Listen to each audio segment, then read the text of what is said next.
because I ain't gonna make you pump that out again. All right, this is 1480 Big Bass Drive, and I'm looking at the bottom of the toilet The whole bath. in the hall bath where the issues were. So this is after we've jet cleaned the line.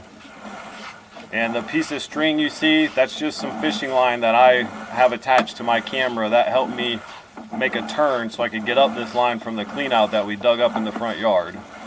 But you can see how nice and beautiful this pipe is, how round it is, and how much debris we pulled out of here.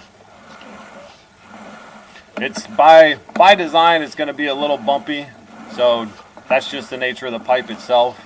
But compared to what it looked like before, it's a huge difference.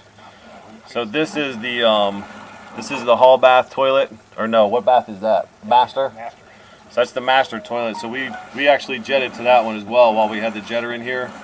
So we did the whole house. There's not much of a ridge on the bottom of the pipe either. It looks pretty good. So we're back out of the house now. There's our outlet to the house. And we'll put the clean out back in. All the jetting's done. Just wanted to make a video so you can see how much nicer it looks.